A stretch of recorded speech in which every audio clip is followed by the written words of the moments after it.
Sí. Sí. Sí. Não! É sério! Faltam menos de 3 meses pro Enem! Madrecita de los bigodes! Eu tenho que estudar! Roda a vinheta!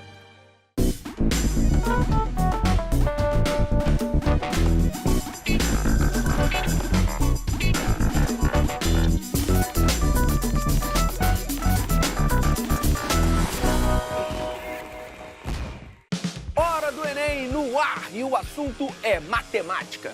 Do Capão Redondo para o mundo. Nosso convidado nasceu na periferia de São Paulo, foi aprovado em 5 universidades americanas e hoje estuda ciência da computação em Stanford. Além disso, trouxe da universidade um curso gratuito para ser ensinado aqui, Gustavo Torres, já já. Mas antes, a gente fala de trigonometria, mais especificamente lei dos cossenos, com ele, o mito Rodrigo Sacramento. Voltei, moleque!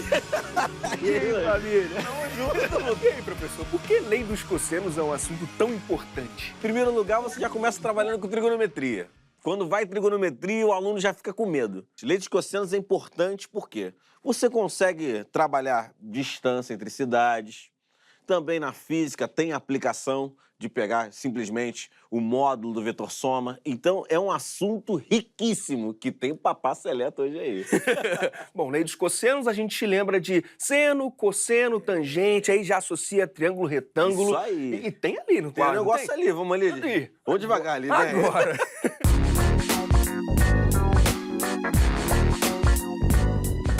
Mas vem cá, professor, como eu sei quando vou precisar usar a lei dos cossenos? Geralmente, quando você tem 2 lados e um ângulo, e o cara pede pra você um lado, você está diante de lei dos cossenos. Por exemplo, você vem aqui, tem um triângulozinho maravilhoso e lindo aqui. Uhum. Aí o cara veio pra você e botou esse cara valendo 6 centímetros. Botou esse cara valendo 4. E pega esse ângulo aqui do meio, ele fala pra você que esse ângulo vale 60 graus. E quer saber esse cara? Acabou. Você tem 2 lados e um ângulo. E aí, quando ele quer saber o outro, você utiliza lei dos cossenos. Aí você tem que identificar os lados, Isso. se é adjacente ou não, saber qual vai dividir pelo outro pra você saber o que é. Se Não. é seno ou cosseno. A minha Não. dúvida é essa. Não, no caso é o seguinte. Vamos lá. Lei dos cossenos é uma coisa Aham. e o triângulo retângulo é É outra. outra. É, exatamente. Uma tá presente, não é? É, aqui, ó. Deixa eu mostrar pra você. Tem um triângulo normal aqui.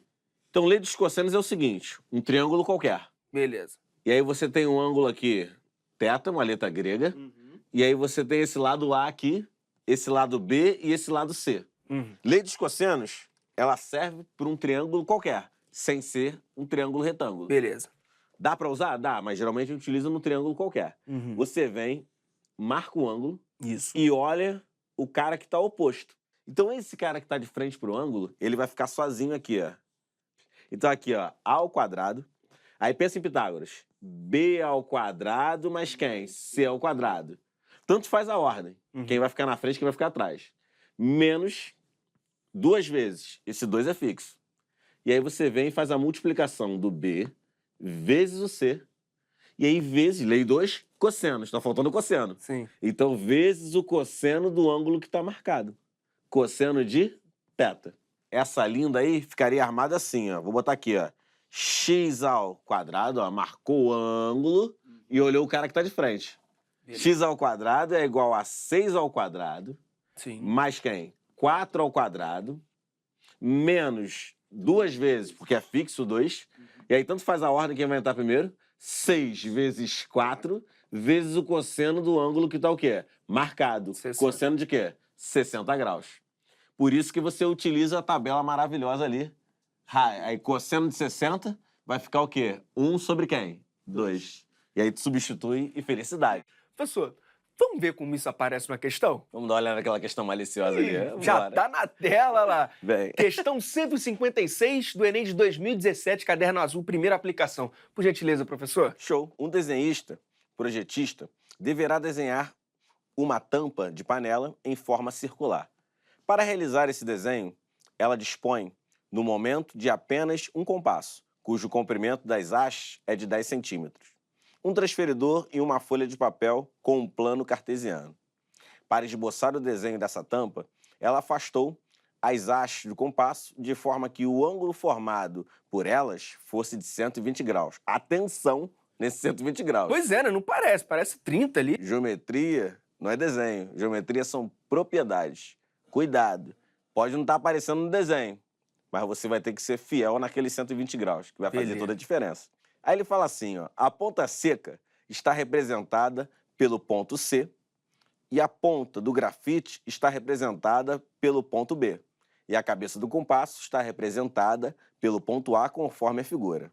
Após concluir o desenho, ela o encaminha para o setor de produção.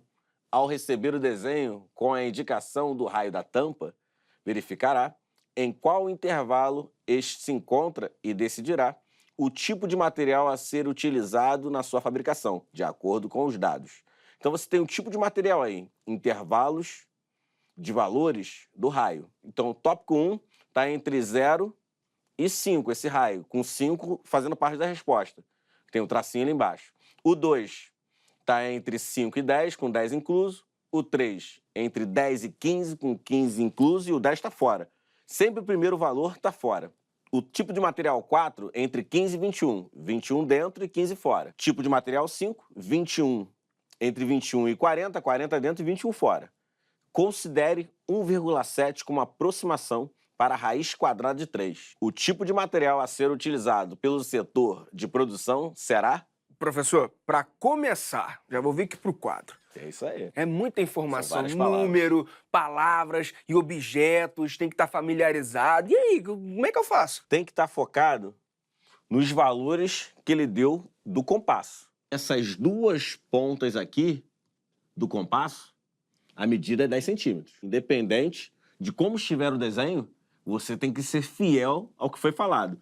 Você tem o compasso, e ele falou dessa ponta até essa ponta, aqui é 10 e aqui também é 10 centímetros. E ele deixou bem claro que o ângulo entre eles é um ângulo de 120 graus. Apesar de não parecer nada pelo desenho. Apesar de não aparecer. Ele pode botar um desenho assim e falar que esse ângulo aqui, aí eu vou botar um exagero aqui, botar que esse ângulo aqui é 150 graus. Isso não parece 150 graus.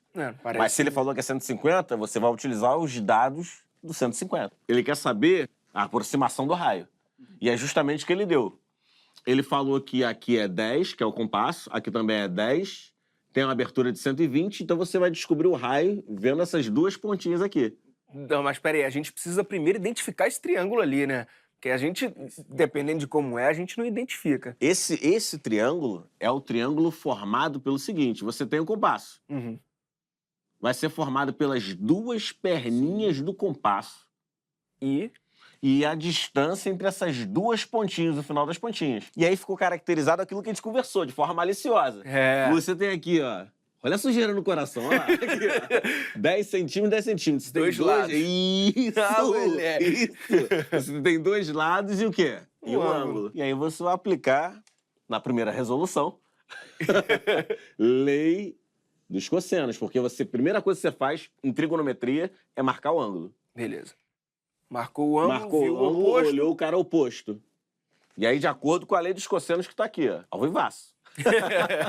Aqui, ó, o cara que tá oposto, ele fica sozinho desse lado, x ao quadrado é igual a 10 ao quadrado, tanto faz a ordem, mais 10 ao quadrado, menos 2, não esquece que o 2 é fixo, menos 2 é fixo, vezes 10, vezes 10, vezes o cosseno de quem? 120 graus. Que a gente já vai falar sobre isso. Pois é, meu coração já tava acelerado. Lembrando circunferência trigonométrica? A circunferência trigonométrica, ela começa assim, ó. Você tem aqui 0 graus, beleza? Beleza. O eixo que tá deitado, a gente faz a brincadeirinha e fala que ele tá com sono. Tá com sono. Isso, o eixo do cosseno aqui, ó. Isso aqui é pra limpar o coração do pessoal. O eixo que tá em pé tá sem sono, é o eixo do seno. E aí, ó, você vem, ó, 0 graus e o ângulo vem aumentando. Por exemplo, aqui é um ângulo de 30 graus, exemplo. Beleza. Aqui, ó, um ângulo de 60 e vem aumentando. Esse pontinho aqui é um par ordenado. Esse par ordenado, ele vai dar o valor de cosseno e vai dar o valor de seno. O cosseno de 60 é 1/2, de acordo com a tabela dos notáveis. cosseno de 60 a 1 sobre 2. E aí você vem aumentando o ângulo. Por exemplo, aqui já é 90 graus. Desse lado aqui, ó, você vai ter um outro cara que o cosseno dele e o seno vão ser uns valores maravilhosos. Porque olha só, deixa eu tirar esse cara aqui para ficar mais fácil o entendimento. Tá vendo esse cara aqui? Sim. O ângulo aqui não é 60 graus? Sim. O cara que vai estar batendo desse lado aqui, o ângulo dele aqui também vai ter quanto? 60 graus. Então, beleza, olha só que coisa linda. Aqui completa 180, concorda? Concordo. Voltei 60, esse cara aqui é quanto? 120. Aqui não é meio? Sim. Desse lado aqui, não é o mesmo ângulo? Sim. Então ele vai formar o mesmo valor desse lado. Só que aqui ele está na parte que negativa. Então vai ficar menos o quê? Meio. Então o cosseno de 120 é menos meio. Tem que ter isso memorizado. Isso tem que estar no coração. Isso aqui você não vai chegar e descobrir isso na hora. Não tem como. Entendi. Quer dizer, tem como. Só que você quer velocidade. Enem é velocidade. Então você já tem que saber a relação entre dois caras que são suplementares, em outras palavras. A soma dos dois dá 180. A relação entre dois caras que são suplementares, vou botar aqui embaixo, tá?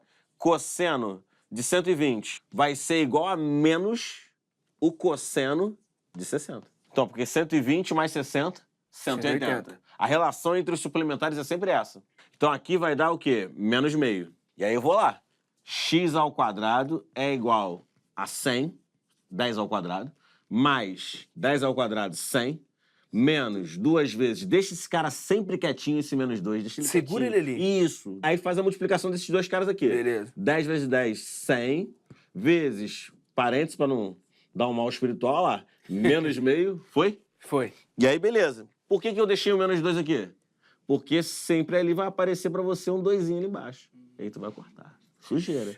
Poder não. Isso aí é rataria. É isso aí. É ratão vivo. Menos com menos, mais. Então fica assim, ó. X ao quadrado é igual a quem? 200. 100 mais 100. Certo. Mais, aqui vai ficar 100. Então ficou x ao quadrado igual a 300. Portanto, 2 está como potência. É. Passa para o outro lado como raiz. X igual a raiz, como é geometria, vai dar positivo. Certo? Beleza. X igual a raiz quadrada de 300. Se fosse 100, daria 10, né? Certo. Então o que a gente vai pensar aqui? Não é a mesma coisa que 3 vezes 100? Sim. Então você faz a raiz desse cara e esse cara vai ficar dentro. Vai ficar raiz quadrada de 3, que não tem como sair de dentro da raiz, e raiz quadrada de 100, 10. Aí junta, vamos lá. Aí vai ficar x igual a 10 raiz quadrada de quem? 3 centímetros. É assim a aplicação da lei dos cossenos. Porém, eu só queria dar uma dica para esse estilo de triângulo para você matar as questões de cabeça. Apagando esse cara aqui. Sempre quando tiver um triângulo isósceles de 120 graus. Rataria isso. Quando o cara cai muito, é bizu você gravar. É. Aqui. Você tem que conhecer. Exatamente. Isósceles de 120. 120 graus, 120 graus. Quando você vê um triângulo isósceles, em outras palavras, com dois lados congruentes em um ângulo de 120, a base dele vai ser A vezes raiz quadrada de 3. Esse lado e esse lado é isósceles de 120. Beleza. Se é isósceles de 120, então esse cara aqui, o oposto, é 10 raiz quadrada de quem? 3, coisa que a gente já tinha achado aqui embaixo. Tem a aproximação do raiz quadrada de 3. Isso. E vou te falar, e é pro candidato importantíssimo ele gravar a aproximação do raiz de 3. Porque nessa misericórdia da prova de 2017 ele botou. Eles botaram que raiz quadrada de 3 é aproximadamente 1,7. Portanto, x igual a 10 vezes 1,7 no lugar do raiz quadrada de 3. E aí 10 vezes 1,7, só andar uma casinha para a direita, humildemente, malandramente, aqui ó, 17. Então, aproximadamente é 17 centímetros. 17 centímetros, gabarito, letra D de dado. Já tá, a gente tem que identificar e pegar... Porque lá na letra D, ó, tipo de material 4. O raio tá entre 15 e 21. 17 tá incluso nesse meio. Bonito isso? Pô, tá lindo demais. Chega mais pra frente, chega aqui.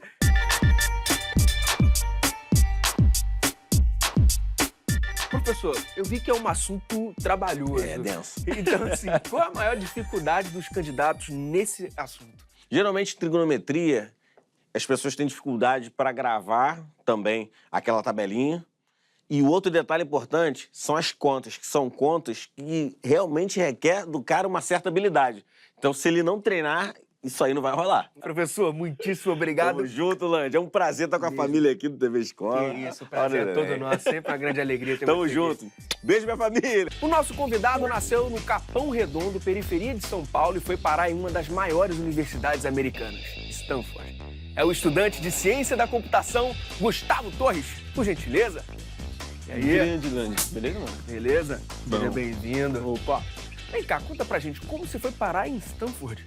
Foi vários rolês, né? Vários rolês. Mas basicamente, eu cresci periferia, Capão Redondo e tal, mas eu tive uma oportunidade muito grande de um instituto chamado Smart, que me deu bolsa pra estudar numa escola muito boa e tal. E a partir dali, o Smart foi me apresentando muita coisa nova, sabe? Uma das coisas foi quando eu conheci um cara que também era de periferia e foi estudar em uma das melhores universidades do mundo. E a partir daquele dia, né, o negócio ficou na cabeça e tal. E eu falei, vamos. E um dia eu fui e aí acabei indo para lá, né? Pois é, você saiu do Capão Redondo, tá lá estudando fora, e você sempre quis fazer isso? Ou esse momento que você acabou de contar que foi a chavinha? Definitivamente não foi um negócio que eu sempre quis fazer, foi um sonho que foi crescendo aos poucos, né? Um momento especial foi quando eu conheci esse cara, né, que tinha ido para lá.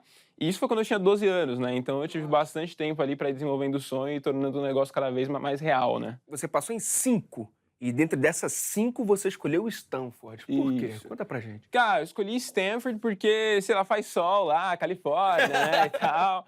Mas não, Stanford fica no Vale do Silício, né, que é o lugar de onde saíram empresas como Google, como Facebook, como, sabe, várias empresas, assim, que são gigantescas, de tecnologia, que eu admiro bastante. Eu achei que ia ser um lugar bacana para eu aprender sobre tecnologia, sobre empreendedorismo e construir as coisas que eu quero construir, né. Só pra galera ter uma noção, quais foram as 5 universidades que você passou? Sim, eu passei em Harvard, eu passei em MIT, Stanford, né, Duke e Columbia. Eu acabei escolhendo Stanford, né. Mas vem cá, como que você se preparou pra prova? O processo seletivo das universidades lá é bem diferente, né? É um processo holístico, então eles não olham só para uma prova, eles olham para a sua história de vida. Você tem que enviar lista de coisas extracurriculares que você já fez, escrever redações sobre a sua vida, carta de recomendação, um monte de coisa. Então eu precisei de bastante ajuda, porque o processo é muito diferente. Então tiveram algumas instituições, tipo uma chamada Education USA e uma chamada Fundação Estudar, que me ajudaram durante esse processo seletivo, né? Para eu escrever todas as redações que tinha que escrever, fazer todas as provas que tinha que fazer, enfim, fazer todo esse processo aí. Então teve a ajuda de bastante gente. E vem cá, pra fazer isso tudo, precisa do inglês. E como é que Sim. foi? Foi fácil? Foi tranquilo? Não foi tranquilo, não foi tranquilo.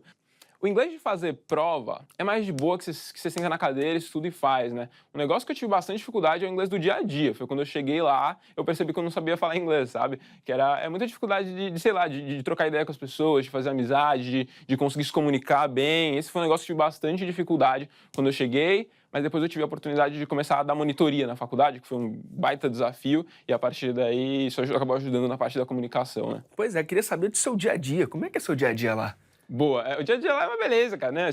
Sei lá, tem gente legal, tem que estudar umas coisas legais, é muito bacana. Mas falando sério, assim, é bem intenso porque você nunca sai da faculdade, né? Você mora na faculdade, então o tempo todo você está respirando a faculdade, fazendo coisa da faculdade e você sente que você nunca fez o suficiente. Sempre tem mais para fazer. Mas o mais legal mesmo é a quantidade de gente incrível que você conhece lá, sabe? As pessoas são realmente muito boas, muito inteligentes, muito competentes, muito esforçadas.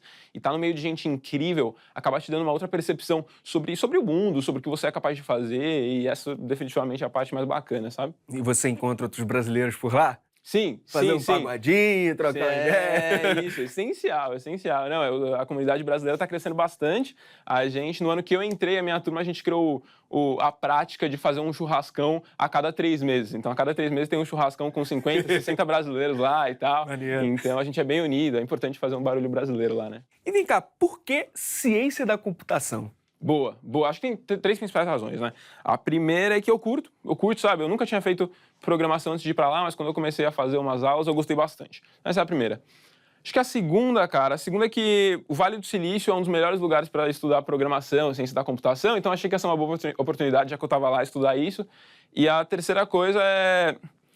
ciência da computação tem um potencial muito grande para gerar impacto, sabe? Para você criar coisa para as pessoas. Tipo, literalmente, eu posso, em algumas horas, criar um negócio que vai parar na mão de milhões de pessoas em todos os lugares do mundo, sabe? E isso tem um poder muito grande. Então essa, acho que, na verdade, é a principal razão. E o que mais te encanta na programação? Eu acho que isso tem a ver com essa parte de impacto, sabe? O que mais me encanta em programação é a capacidade que ela tem de mudar a vida de outras pessoas que aprendem programação, sabe? Que, na verdade, é a coisa na qual eu estou trabalhando mais agora. Eu tenho uma missão muito forte de trazer programação para o Brasil, para mudar a vida das pessoas através de programação. Eu acho que se mais gente no Brasil aprender programação, primeiro, elas vão ter a vida delas mudadas, porque quem programa, primeiro que tem muita oportunidade de emprego e tal, mas você tem muita oportunidade de criar muita coisa para a sua comunidade, para o lugar onde você mora, para o seu país, sabe?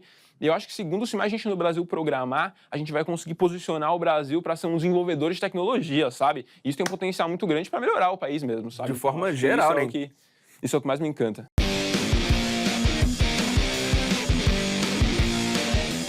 Você sempre foi um cara de exatas? Eu acho que exato sempre foi a coisa que eu tive mais facilidade, sim, mas eu nunca gostei só de exatos. Nunca me agradou ficar só nos números, só e etc e tal, sabe? Sempre gostei de ler, de conversar, de trocar ideia e tal. Então, essas outras coisas também são bem importantes, assim. Você falou desse desafio, né, que é uma coisa pessoal de trazer a programação para o Brasil. Você conseguiu trazer um curso aí gratuito e tudo mais. Explica pra galera que tá em casa. Sim.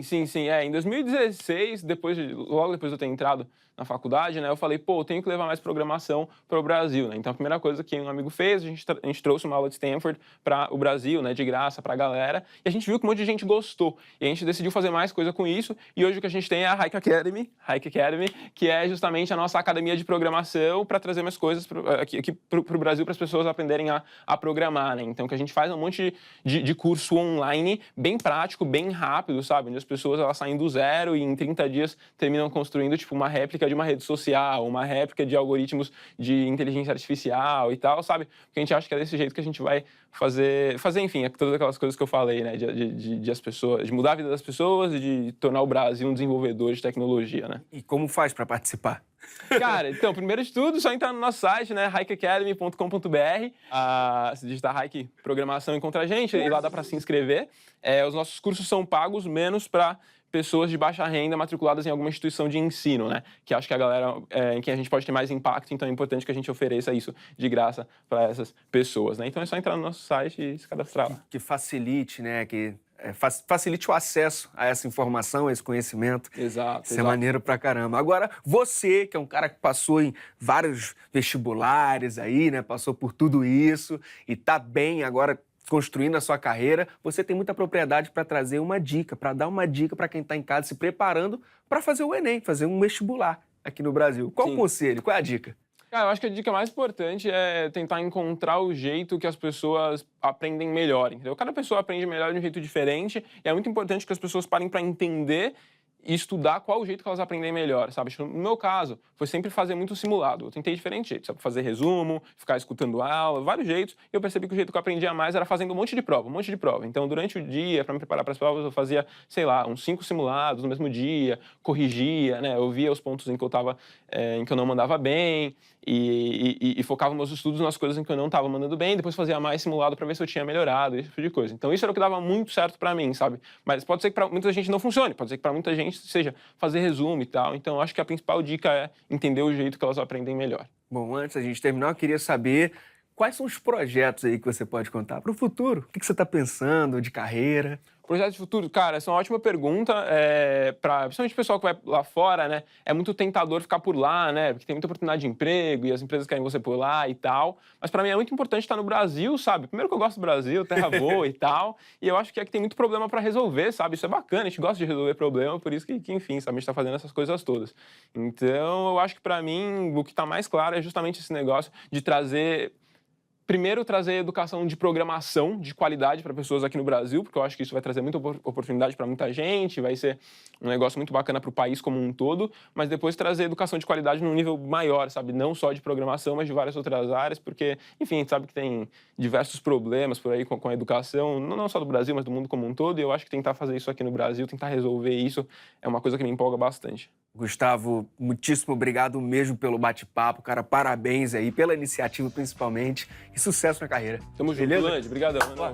Tamo junto. Valeu. Qualquer coisa, volta aí pra trazer mais novidades. Valeu, beleza? valeu. Tamo junto. Valeu.